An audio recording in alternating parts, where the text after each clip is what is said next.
PJ, how you doing today? Good, good. Nice to be on the podcast, right? Yep, it's a podcast and a video for that matter. All right, good. Yeah, so everybody, I'm at PJ's Performance talking with race driver PJ Jones. He's an off-road competitor and also a former competitor in NASCAR's Cup Series competition. And yeah, we're matching the blue today. Yeah, and IndyCar, and midgets, and sprint cars, a little bit of everything. Yeah, so what you been up to?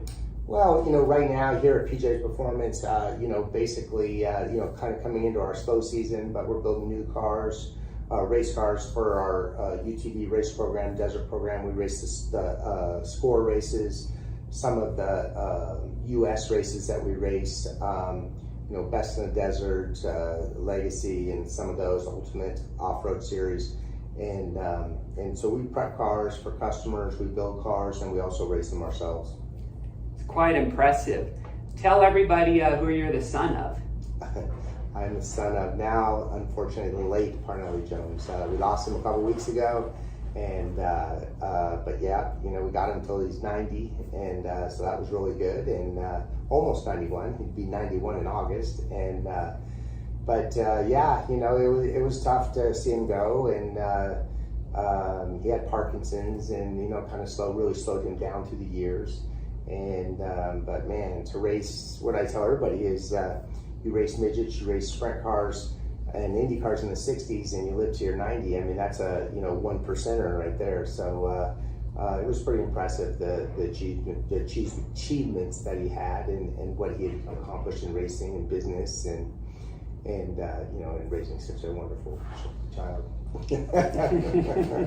Yeah, that's for sure. He raised a great boy, in my opinion. And Paige, my brother as well. So. Yeah. How's the kids doing lately with, the recent circumstances? Good. I think, Jagger's still racing in the sports car series in IMSA, and then Jace no longer races, but I think Jagger has a good shot at it, and we'll just see what happens. And yeah, I mean, that's kind of it. Yeah. Looks like it's looking good for one of your boys in IMSA. That's a good way to climb the ladder, International Motorsports Association. Yeah, no, real good. Obviously, I was there for many years with the Gurney and Toyota and GDP, and I loved my time there, and got to drive the Eagle GDP car for Gurney, and we won Daytona, and set a lot of track records and won a lot of races, and what a great series. It definitely was. Champ Car was fun, and I remember hearing news when I was living in Colorado about the Champ Car races in Denver, Centrix Financial, and I heard a lot about how big that part of the sport was. Yeah, no, I remember when I was in Indy Lights and we raced at the Denver Grand Prix. Actually, I won one year in Indy Lights there. But yeah, that was a lot of fun down to the streets of downtown Denver, and it was a neat place to go in the summertime. The city was great. Unfortunately, they couldn't keep it going, but yeah, it was a lot of fun. Yeah. So you got into some NASCAR competition, and I think you drove for was it Melling at one point, and then AJ Foyt? Yeah, no, I started when I was, even before I raced IndyCar, I started dabbling in some NASCAR races, and yes, Harry Melling and the Melling family, and then kind of went away and went back to IndyCar, went to IndyCar, because I was kind of waiting for Toyota to mature and get the IndyCar program mature. And then, after, we did that, I don't know, 5 or 6 years, and then I went to start racing more NASCAR stuff in Cup and Truck and Busch in those days. And but no, I really enjoyed my time there. It was a lot of fun, and yeah, I got AJ his best finish ever as a car owner, in recent times, and that was 4th place at Watkins Glen, and I got to drive for Childress and Michael Waltrip and Robbie, my buddy Robbie Gordon, of course, and a lot of little teams. I didn't really get a good chunk of a steady program, but I had a lot of fun, a lot of good races over there. Yeah. Is it true from what I read in a recent article that you came close to winning the Busch race at Watkins Glen, and then a collision with Butch Leitzinger took you out? Yeah. Yeah, and I can't remember how this all transpired, but yes, we were real close, and we were fast, really fast, kind of just fast all day long, and yeah, we got into it in the S's, and it ended our day, and I think he ended up winning, but yeah, I mean, you know, it's that's racing, right? Yeah, you know, things like that happen. And I do remember Butch's post-race interview afterwards where he was asked about it, and he had that look that implied that he was a little frustrated, that the focus was on the situation with you rather than what he achieved, you know? Yeah, and I'd have to go back and really think about the circumstances on that, but I think, I mean, he nailed me in one of the corners. I can't exactly remember what all transpired, but I think I was coming back through the pack, or, you know, after a pit stop or whatever, but, you know, hey, we're all trying to win, and, you know, that's racing, and especially in the stock car racing, you know, you're a little more brutal and a little more contact, but, you know, Watkins Glen, one of my favorite racetracks. Yeah.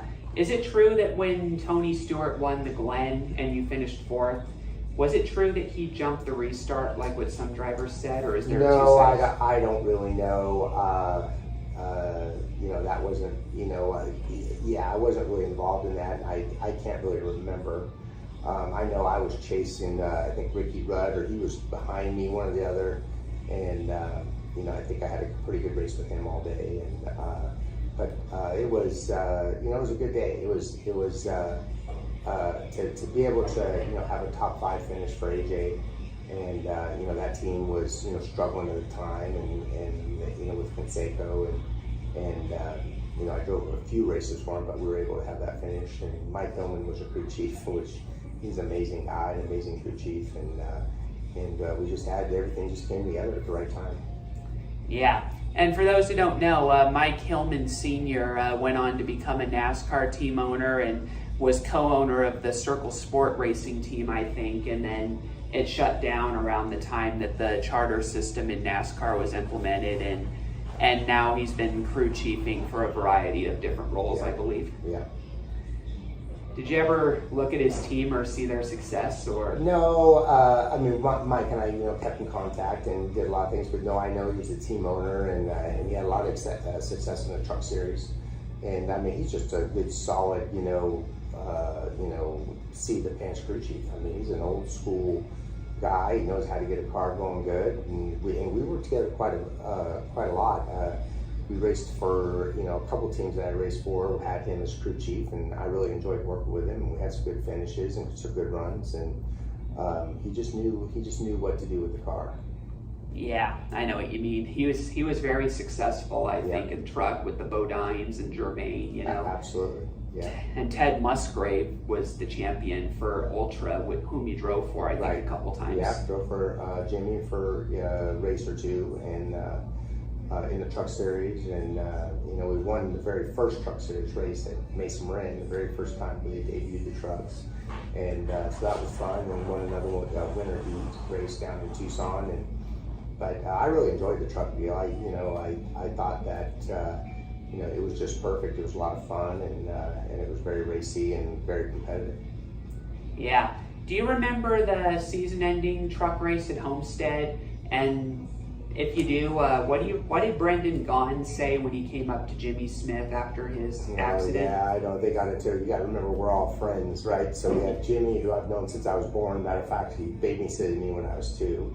Yeah. And I asked my mom, I can't believe you left me with Jimmy Smith. But and then Brendan Gaughan, you know, we've been friends with the Gaughan family forever. But yeah, I think you know, there was a championship on the line, if I remember right, and they got into each other, and you know, like I was Ted Musgrave or whatever got in, and yeah, there was some sour feelings, I think, after that.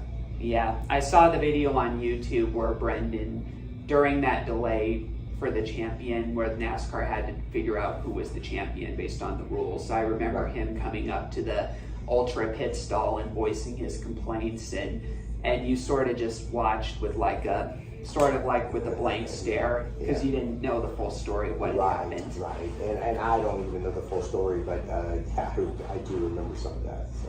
Yeah, I just found it funny how it was in the image, how it was Brendan talking with Smith, waving his arms, Yeah. and you were just sort of watching with a blank stare. Right, exactly.